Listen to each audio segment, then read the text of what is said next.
Hey, what's up? Chris Manning here from the Locked On Cavs podcast. On today's show, it's a Cavs weekend recap. Segment 1, Cavs Magic, and then segment 2 and 3, Cavs Knicks. I want to thank you again for making Locked On Cavs your first listen every day. Remember, we are free and available wherever you get your podcasts.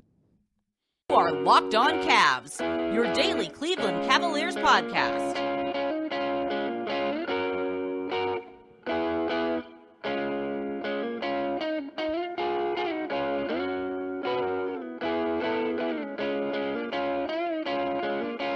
All right, the music heard on the way in, as always, is from our friends at Astro Radio. Let's dive into Cavs Magic. So, Cavs win a double-digit win for the Cleveland Cavaliers, an 11-point win over Orlando on Friday night. This is a 107-96 win for those keeping track at home. The Cavs did cover. They were 10.5-point favorites for this game. Some box score notables for you. Donovan Mitchell leads the way, 34 points in 36 minutes, 12 of 21 from the field. 7 of 11 for 3. He started this game 12 of 16. Pretty darn good. Darius Garland, heard of him, adds 18 and 6. Evan Mobley adds 19 and 13 with 4 assists in this game. Kevin Love, 11 off the bench, 11 rebounds as well as he returned from his hand injury, missing a couple games as he continues to deal with that hairline fracture. All right, the big thing from this game is that it was good to get Kevin Love back, I think. The Cavs really missed him. He provides this needed offensive punch, and you also got Lamar Stevens back. That was nice. Just getting those two guys back, two healthy bodies for a team that has had some real injury issues, was a big deal. That was a real positive. And on top of that, this is a good win. I got the sense from listening to head coach JB Bickerstaff talk after the game that this was not maybe the cleanest performance, let's say, that he would have liked to seen, right? Like he said, there's some lessons to take from it. You know, it did get a little bit choppy at times, right? Like they really cruise in third quarter. The Magic kind of push in the fourth a little bit to get it a little bit tight and make it a little dicey late until the Cavs respond, get some stops, make some shots, and take care of business. Again, they win by 11. They led in this game by as many as 20. Orlando only led by as many as 5. There's only 2. There's barely any lead changes. Again, the Cavs were in large part in control. Sometimes it felt like you're waiting for them to just kind of put that hammer in, and they did late, but maybe you would have liked it to come a little bit sooner. Maybe they learned from that as we go. The biggest concern really is what's going on with Dean Wade. So after the game, JB Bickerstaff says that Dean has been dealing with a shoulder injury for some time. He's been playing through it. He takes a knock in this game at some point, unclear when exactly it happened, and he's out. And he doesn't start the second half. He started this game. Mamadi Diakite ends up playing the rest of the game in his place, or at least some of the game in his place.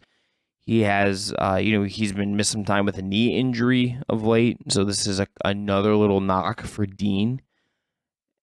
Bickerstaff also says he does not know how long Wade is going to be out. You would hope it's sooner rather than later, but obviously just some unfortunate injury news there. This maybe presses Diakite into more time. We'll see what that kind of looks like.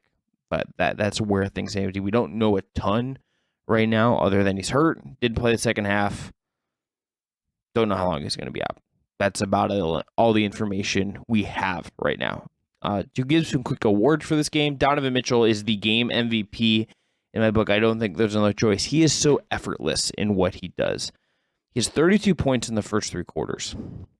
And he was so precise, and at least in the scoring aspect of everything he did. His passing got a little bit wild at times in this one, and had some weird turnovers and things, but that'll happen. Look, this guy got to the rim. He made threes. He pushed the pace. He broke down defenses in different ways. I thought in this game, one of my favorite buckets from him was in the first half. He's driving in the lane. He's pushing the pace a little bit. He gets a step on Franz Wagner, who's bigger than him, right? So instead of just like forcing his way all the way to the rim and separating a little bit to give Franz a chance to recover a little bit, or maybe use his length to put his arm up and block a shot or contest the shot in a meaningful way, Mitchell makes Wagner kind of stay hip to hip with him and stay in close quarters, and then bursts at the last second, gets the bucket, gets the foul, gets an and one. he is just so good at all of these little parts of scoring, and this is just like for the most part a high end superstar performance. Donovan Mitchell was humming in this game. Darius Garland, has 18, but I thought wasn't his most like clean performance. 6 of 15 from the field, shot hunting a little bit at times. Mobley was really efficient, but you kind of he is kind of, his diet is what it kind of is at this point. He's not going to probably get you more than 20, 25. And in this game, he gets 19. You're not getting a ton of punch from other spots. You got like consistent nights from some guys. You got 11 from Love and 19 and 8 from Lamar and only 5 from Karras and whatever. Mitchell's scoring sets the tone for them entirely offensively, and he's just been incredible at it all year. He's having an incredible season. This game wasn't even like one of his best like 3-4 games, but a really still impressive Donovan Mitchell performance. And you watch what he does as a scorer, and it is just so impressive how much craft he has in his game. Okay, so stat of the night, it's Donovan Mitchell related. In his 30-plus games this year, he's now had 12 this season. The Cavs have played 23 games. Over half of the games this year, Donovan Mitchell has had 30 or more points. That's not even my stat, though. The stat is that he's only shot under 50% in those games twice. This isn't Donovan Mitchell when he's scored in bunches this year, when he has scored in droves and dropped 30-plus and had all these monster games. He is just so efficient. He is so accurate. He's not having to take like a ton of shots or kind of maximize usage his way to getting 30 plus or getting towards 40. He takes 21 shots in this game. 34 points on 21 shots and with only 3 free throws is like a very like reasonable night. Like he is maximizing his opportunities. He's not like dominating the entire offense, right? Like this is not a guy who is coming out and absolutely just kind of ball hogging it and running up a high usage. Like he has a high usage. He leads the team in usage rate. He has the ball in his hands and finishes plays more often than not because that's what he does. He's Donovan Mitchell. But he's not. It doesn't feel like he's shot hunting or just jacking stuff up. He is playing within what is needed of him. Some nights he puts his foot on the gas and maximizes it. And this is one of those nights for the most part, right? Like he is just a bona fide scorer. I think one of the very best offensive players in the league. And like this is a game where his craft, his explosiveness, his know-how, it all really comes together. And when you look at that and you say, look, he's only shot under 50% in these 30-point nights twice all year. It's just a really impressive, efficient season. He's just been downright spectacular. I do want to say, at Mavs Draft on Twitter, Richard Saman, friend of the program, one of the great hosts of Locked On NBA Draft, was the one who pointed this out to me with the Mitchell thing. He had a tweet about this. I went and looked it up, double-checked it and all that, and just thought about it, compared it to last year and year over year. And Mitchell's great, man. He's just really good. So, and shouts to Richard as well for pointing this out. So I want to give credit to him. Okay, play of the night. Got 2. So the first, they're both Evan Mobley plays because he was, again, very, very good in this game. The first one is end of the first half. He gets an inbounds pass. There's 5.9 seconds on the clock. Kevin Love just gives him like the inbounds pass like he's guarding. He just goes. Gets by Franz Wagner. Okay? Gets all the way to the rim in like just a handful of steps. A couple of dribbles. Paolo Banchero, the star Magic rookie, is at the rim on the other end. Puts up like a pretty weak contest, just like a very lazy, like kind of like gonna take a charge, realizes Mobley's gonna Euro step him, swipes his arm out, Mobley gets there. This was just like motor and skill and the fluidity of this 7-foot freak getting up the court that fast. Like he doesn't take that many steps, he doesn't take that many dribbles. He just goes and he glides and he gets there and he scores. And it's just like these little things that he allows you to do. He was asked post-game by friend of the program, Danny Cunningham, about like his pushing the tempo and stuff. But he just says he's picking his spots. Mobley's not a very verbose, and kind of he's not going to be insightful in that way. But you watch him play, even if he's not saying it directly, I think you can see this guy growing up and figuring it out and understanding that he can expand himself in that way. And it just adds another dimension. Like the Cavs are not a particularly fast-paced team. Mobley doing some of this stuff off of live rebounds, off of inbounds passes at times, is a fun little wrinkle that you can do some stuff with. And he's he's skilled. Like, he's hit the 0 in that situation like twice in a week now. It's good stuff. The other play, he had a pick and pop 3. The Cavs are up 8. There's just north of 3 minutes left. The Magic are pushing a little bit at this point.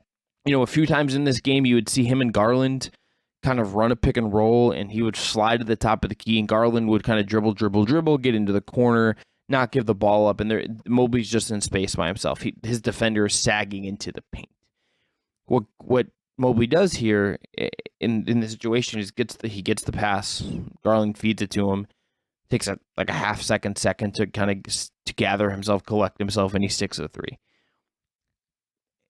Earlier in this game, he had a play where he got the ball a little bit later than I think you would have liked. He drives in, commits a charge. Like, he's still figuring out how to navigate this stuff. They're still trying to figure out Garland is, and I think Mitchell and all the guys that will kind of feed him in those spots are still figuring out like what they're comfortable with, what he's good at, and how they're kind of getting used to being comfortable making that read to let him go in those spots. I wonder if this is the kind of play that will build some confidence for him in those spots. Like, he's not a knockdown 3-point shooter. Like, there wasn't a defender within a country mile of him. It felt like in this spot, right? Like, he gets to this position, he's wide open. He has the space to take that second and shoot. For the year, he's not shooting. He's not taking a ton of threes. He's taking under 1-3 a game. It's less than what he took last year. He took 1.3 per game last year. He's shooting 20% on them going into Friday. Just takes the one in this game and makes it. It's not a real part of his game, but like he had the confidence and the wherewithal to take that shot and gather himself and make it. It was just really impressive. You wonder if it boosts his confidence in some ways in those spots. So that's it. Cavs again win. Handle the Orlando Magic 107-96. Improved to 10-1 at home, 15-8 on the season. We're past that quarterway mark, so go check out our episodes this week that Evan and I did, doing awards for the season, and all of that great stuff. MVP, Defensive Player of the Year, biggest surprise, a bunch of different things. We will be back, if you're listening to this on Saturday, we will be back on Monday. This will rerun, and we will also have a recap of an awards for Cavs Knicks on Sunday in New York. The Cavs are up in MSG. If you don't remember, the Knicks were the team that did not trade for Donovan Mitchell. I'm sure this is going to be a scene and an energy for multiple reasons. This is one of those road games that I would have been really excited to get to go to. It would have been one of those ones where like I'm very jealous of the Chris Fedors and the Kelsey Rousseaus and the people that get to travel and go to these games on a regular basis, because being in New York for the first Mitchell game there after he did not go there is kind of just a really interesting thing. It just is. It's not like quite like him going back to Utah or like what his first Gobert matchup will look like when that's in Minnesota later in the year, because they didn't match up in Cleveland because Mitchell was out. But I am just very curious about what that environment will be like in New York, what he has to say. It's just one of those things where like being on the ground, so to speak, will be a really cool thing. But we'll be back for that. And thanks again for tuning in on the Saturday, a little bonus edition of the Locked On Cavs podcast. Hey, Evan Dammarell here, co-host of Locked On Cavs. I'm joining Chris now, but just to let you know, today's episode of the show is brought to you by Turo. Turo is the world's largest car-sharing marketplace. With Turo, you can book any car you want, wherever you want, from a community of local hosts. You can browse a selection of vehicles from just about any occasion or budget across the US, UK, Canada, and it's also coming soon to Australia. You can book a spacious SUV or minivan for the family road trip. You can get a classic or luxury car for a special event, birthday, or holiday. You can find affordable economy cars if you're on a budget and just need to get from A to B. You can even test drive that new electric vehicle you've had your eye on and see how it fits in your everyday life. Many Turo hosts can even deliver the car right to you, and it's so easy. And every trip is backed by liability insurance. Terms, conditions, and exclusions apply. Forget boring car rentals and find your drive today at Turo.com. All right, we're back here on the Locked On Cavs podcast. Evan Dammarell is with me now. Let's get into Cavs Knicks. The Cavs lose 92-81, a pretty dreadful performance. The Cavs have scoring quarters of 16, 27, 20, and 18.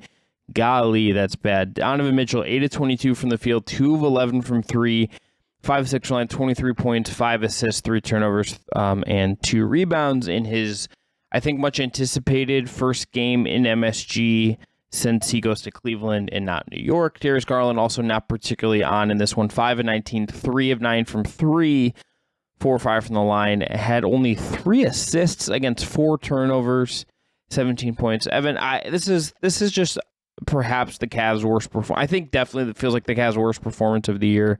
They absolutely just laid a stinker, and it's a little surprising to me in some ways because of just Mitchell just seemed off, but like everything about this game, from opening tip to the end of the game where they ran double drag and Garland has Osman in the open wing after they kind of the Knicks shade towards Mitchell and Love, and like Jet either goes too far down or Garland just misses him, and weird stuff, man. Weird stuff. It was a weird game overall for the Cavs. I do think we had a listener point out to me that maybe the Clippers loss was worse than this one. I think in terms of frustrations, maybe if you're Cleveland, like you get a really great game from Donovan Mitchell and Darius Garland against Los Angeles, especially against Paul George, just kind of being a freak of nature out there defensively. But this is the first time I think I can say all season that the Cavs just looked flat out there. Like Mamadi Diakite gets the spot start because Dean Wade is out for the next month nearly with a left AC joint sprain. We should have probably mentioned that at the top, but alas, it's impacting the roster. Lamar Stevens, who was 0 of 1 from 3, isn't really getting you much spacing wise. Evan Mobley doesn't hit a 3-pointer. Diakite, again, is just kind of a non-factor in about the 11 and a half minutes he played, but this was the worst game, at least combined, between Donovan Mitchell and Darius Garland. They finished the night 13 of 41 from the field, which is suboptimal. I think more than anything, being 5 of 20 from three-point range is even worse.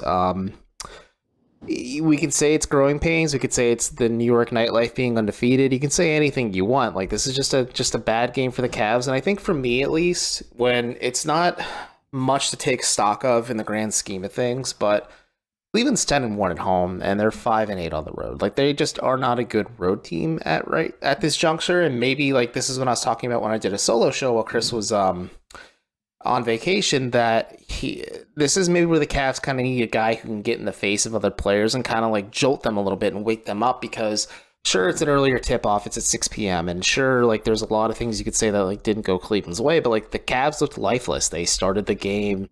Let me get the official percentage here. They started the game 6 of 23 from the floor and 2 of 11 from 3. When your shots just aren't falling, you need somebody to jolt you back into place. Yes, they had some small runs at the end of the second quarter, which didn't carry into the second half whatsoever, but this just wasn't a good game for Cleveland. And I think I'm going to go on the record and say this was their worst loss of the season. And, all things considered, it's game 24 that they just wrapped up. So if this is their worst loss, I think things will get better from here if you're the Cavs. But yeah, at least just from an optics standpoint, when your two offensive motors just aren't functioning well out there and they're just getting kind of pressured in weird places by the Knicks, it's just an series of unfortunate events for Cleveland, and they just were not effective virtually at all on offense tonight. Yeah, I just look at what they did from the opening jump of this game, and it's just a very kind of blah performance from the get-go here, right? There's nothing about this game where you're just they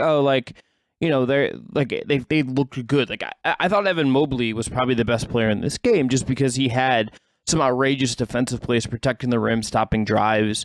But he has 11 points. This wasn't he had a monster offensive game or anything. He was 4-9 for the field. Yeah.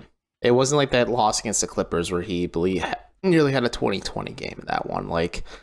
The Cavs were just ineffective on offense, and I agree. Evan Mobley was the best two-way player on the floor for Cleveland tonight, but his offensive impact was certainly mitigated just because the Cavs just in general couldn't get going offensively. They were stuck in mud this entire game. Yeah, you go to the first quarter, it's Garland's 2 of 4, okay, whatever. Mitchell's 1 of 6, just was off from the get-go. Mobley's 0 of 2. Diakite, who was just dreadful in this game, is 0 of 2, and as he's starting because Dean Wade is out. I just felt even when they had moments, they get within 6, right? Even in the fourth quarter, they get within 6, and it's okay. It's almost they stop executing at that point for whatever reason. It just goes off the wire again. And even I mentioned it earlier, but that double drag play they ran late in this game to me is maybe the best. It's like encapsulates what was wrong about this game for Cleveland, because they're in a position to really make a push, and they go to and to make a run at this game, make it competitive down the stretch in the final 2 or so minutes. So what happens? They run this play that absolutely works. That is usually a generator of options for them offensively, right? Like they're playing like a very offensive oriented lineup at this point. Like this is like as 5 out as offense skewed as you're going to get from JB Bickerstaff with Garland, Mitchell, Love, Osman, and Mobley. That's the 5 you're running with, and I think it was ultimately, like, even with Love struggles, kind of the right call. What happens is that the Knicks kind of crowd the initial action. Garland dribbles kind of off of it, and Cedi Osman is sliding in from the wing, and he's either like trying to slide to the wing or going to the corner, and there's just miscommunication. Garland throws the ball out of bounds. The Knicks then score on the other end. Like, it's just like every time you're in a position where to capitalize, the Cavs did the opposite, and then the Knicks took advantage. And look, sometimes that just happens. You'll have games like that. But in terms of like a game that I'm sure will like drive Bickerstaff mad, feel kind of just like blah. It's just a game that is just, especially compared to how like clinical they were at times the other night against Orlando, right? This was just like this was like the most unrefined we've seen the Cavs in some ways to me. Yeah, I think unrefined is a good way to put it. Like, they just raggedy, actually. Raggedy. Austin Carr kept calling it a raggedy game. It's a great word. It's a great word. Didn't mean to cut you off, but the word raggedy popped into my brain, and I was like, yes, raggedy.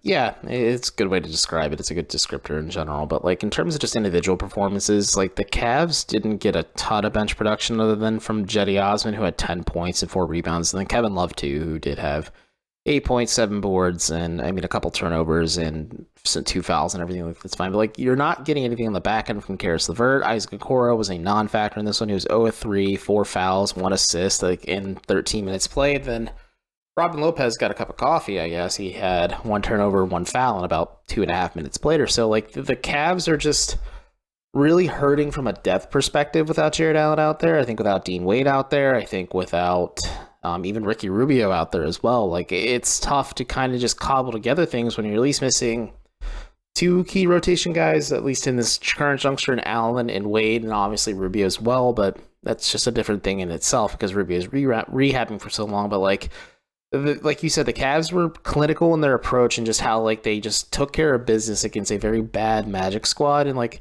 yeah, the Knicks are a couple shades above where Orlando's at currently, but they are 11-13, 5-7 at home. Like, they're not a good home team. They're not very good record-wise and personnel-wise right now. Like, RJ Barrett looked great in this game, especially in the third quarter. Julius Randle looked really great, too. Like, Jalen Brunson was just very consistent for the Knicks. Like, New York just right now isn't very great. And, like, of course, they have my guy Isaiah Hartenstein on there, too. But, like, it's tough at the end of the day to kind of, like, break down the nitty gritty, because this is just a game that the Cavs should have won at the end of the day, and like that's all you could really say about it. And I don't know, there's a lot of factors and excuses you can come into consideration with, but Cleveland just didn't show up, and their shots were flat, and they looked flat for this entire game. Yes, that's a good way to I think end that. So after the break, we're going to come back and do 2 things. Normally we do game awards, but I think just with this game and with the Dean Wade injury that we need to talk about, we're going to do 5 minutes on Dean Wade and then 5 minutes on how much weight and stock and whatever you can put into games like you saw on Sunday. So we'll do that when we come back here on Locked On Cavs. But first, we had to tell you about our friends at BetOnline. Today's episode is brought to you by BetOnline. BetOnline.net is your #1 source for sports betting info, stats, news, and analysis. Get the latest odds and trends for every professional and amateur league out there. From football to basketball and soccer and esports, they've got it all at betonline.net. And if you love sports podcasts like this one, you can find those at BetOnline as well. They are always the fastest and easiest way to get your betting fix. Head to the website today or use your mobile device to learn more. For instance, there will be a lineup ahead of Tuesday's Cavs-Lakers game, which I'm sure will be of interest. Not only is LeBron coming back to town, but Anthony Davis is playing some really, really good basketball, and that's going to be a big test for Evan Mobley. There's also odds up there for the Cavs playoff line, Kevin Love for 6th Man of the Year, JB Bickerstaff for Coach of the Year, Evan Mobley and Jared Allen for Defensive Player of the Year, all of that and much, much more over there. Remember, they have all sports. Anything you feel like you're interested in gambling on, you can do it there. That's BetOnline. That's where the game starts. All right, last segment here, Locked On Cavs, Chris Manning, Evan Dammarell. Evan, all right, 5 minutes on the clock. Let's talk about Dean Wade. So he is going to be out for 3 to 4 weeks, the Cavs say, due to a shoulder sprain in his left shoulder. This injury occurred Friday. Well, I should say this. It was aggravated, let's say, Friday against the Magic. JB Bickerstaff did say after the game Friday that Dean had been dealing with this for some time and was playing through it. Took an injury, couldn't continue. We saw Monay Diakite get a start after he had a couple of good games. I did not think he was good against the Knicks. Pretty unplayable in some ways for him in that one. But Dean, I think, Evan, is a tough loss because you just got Kevin Love back, you just got Lamar Stevens back, but you're still down Jared Allen, and now you're down Dean Wade. And Wade is a guy who can play the 3 and the 4, who shoots it, who attacks closeouts, who competes on defense. He's just like better than your alternatives, than some of the guys you're going to need to lean on more now. They're going to miss him as a pressure release valve in certain instances, I think, as a shooter, as a guy who's attack closeout. So this is a notable loss to not to have him until maybe early 2023. Yeah, it is a tough loss if you're Cleveland. Like I said, it's hard to kind of keep scratching to find depth because the Cavs don't really have depth to begin with at the wing. They're playing power forwards at the 3 spot, Lamar Stevens and Dean Wade, and even Monay Diakite.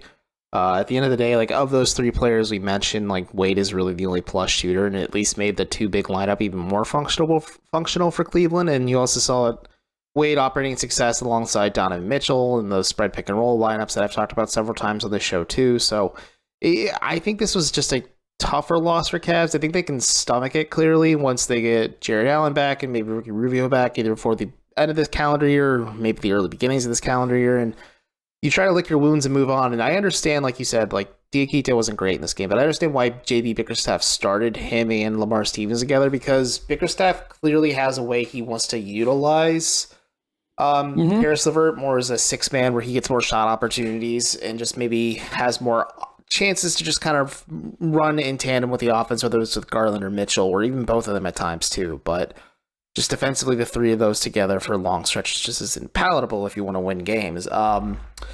But I do wonder, maybe just with this stinker, you go back to the drawing board from Diakite, or maybe you give him the benefit of the doubt. You maybe play with a little bit of bigger size because you host the Lakers on Tuesday, and that features LeBron and Anthony Davis at least, and you try to like make those 2 uncomfortable in the interior because if Jared Allen can't go on Tuesday, you have a very, very hot Anthony Davis who single-handedly beat the Bucks the other night and then just dropped 52 and I believe 15 against the Wizards tonight as we're recording this. So you're going to need some type of answer for him. You're obviously going to need some type of answer for LeBron. So maybe just stick with Diakite there, give him another shot at this. And if it's not working, pull him back. Maybe you throw Isaac Okoro out there. But this is going to kind of be the issue until either a trade manifests itself and the Cavs get a permanent answer at their starting 3 spot for this season and possibly beyond, or when Dean Wade is healthy and looks comfortable out there, because at least now when you look at this roster, Dean Wade makes sense as the starting 3 for this team. And while he's out and kind of been dealing with injury all year, you kind of just have to go with what works best that night in terms of just like positionally, or maybe you kind of ride the hot hand a little bit. And I think now just give Diakite one more chance, and I'd maybe be making a different argument if Isaac Okoro just even had a noteworthy game on Sunday night against New York, but Isaac Okoro laid a huge egg, and I just don't think you can realistically have Okoro, who's been struggling all over the place this year, just go out there and maybe have to defend LeBron to open the night and maybe not let him build a lot of momentum because LeBron's going to make a show out of it on Tuesday, that's for sure.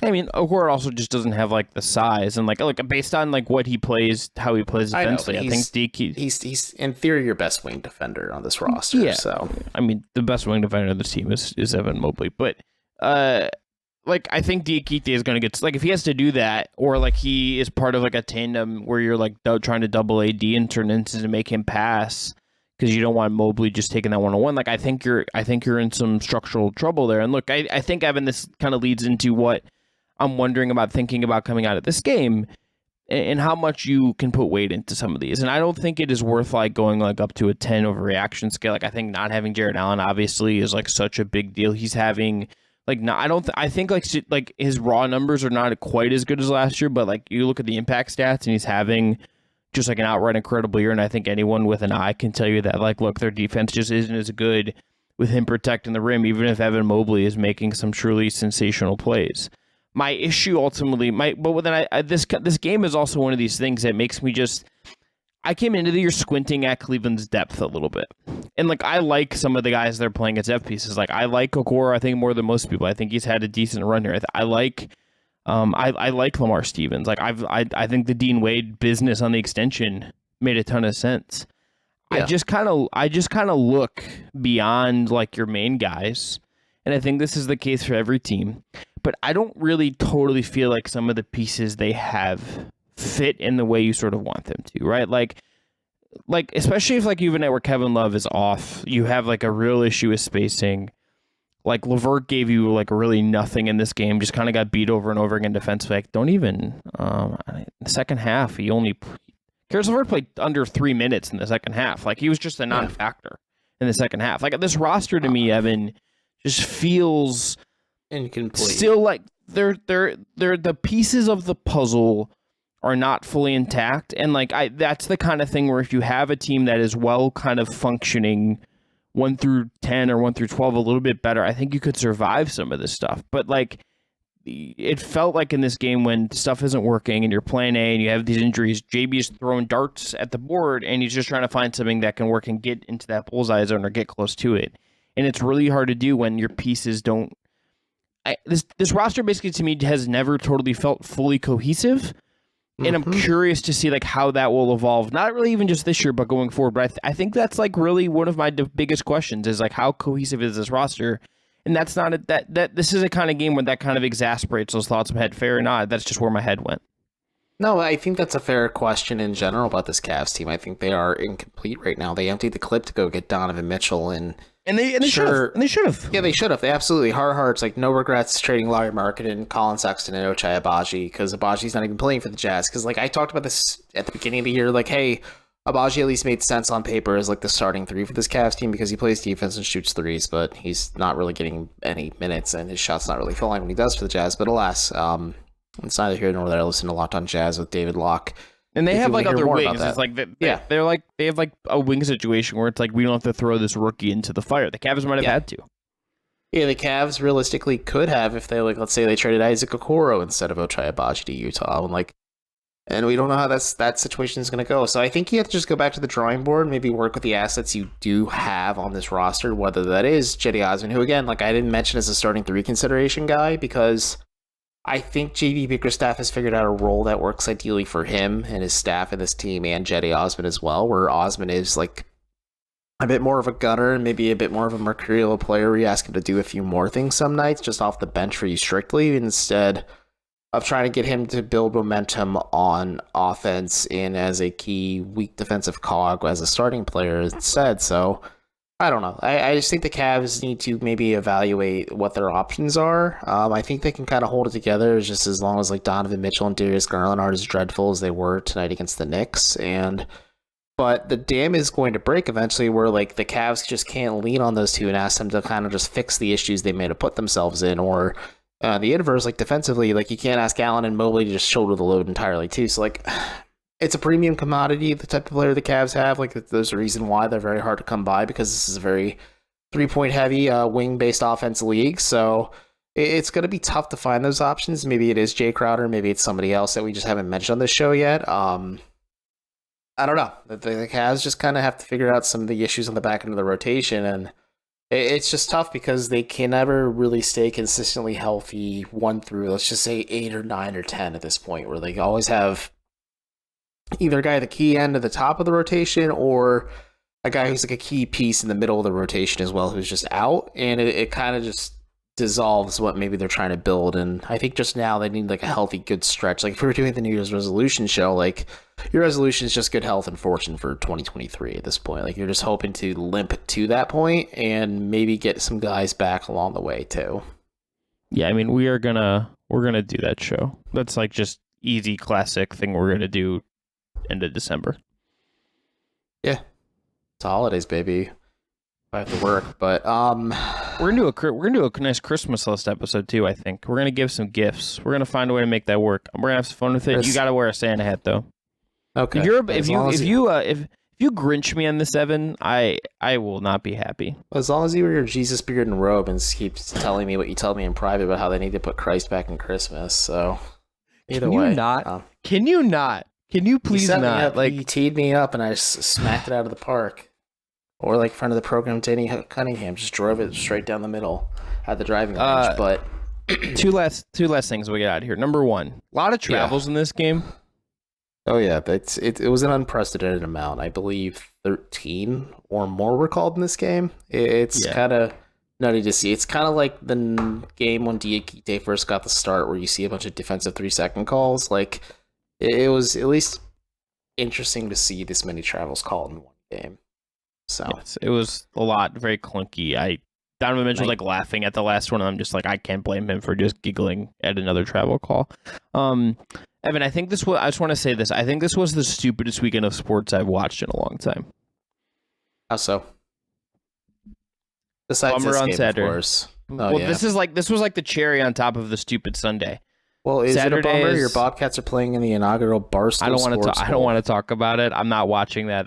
That's my choice. I will not be watching. It's not on syndication either, because no one really wants to see that either. So one bite. They lost, but like, if they would have won and went to like a good bowl, but they, the drought continues. MAC championships for the Ohio Bobcats troubling. Then the Browns game was one of the stupidest football games I've ever watched in my entire life. Outright, just a badly played. The Cleveland Browns defense, which is objectively bad, scored 31 fantasy points for me on Sunday because of how well they ended up playing against a team that I don't think the Browns beat any other NFL team based on how they played. They had almost basically they had 0.9 fewer points than A.J. Brown, who had 2 touchdowns for the Philadelphia Eagles on Sunday. That game was just stupid, and I just felt very bizarre watching it. What? Stupid football.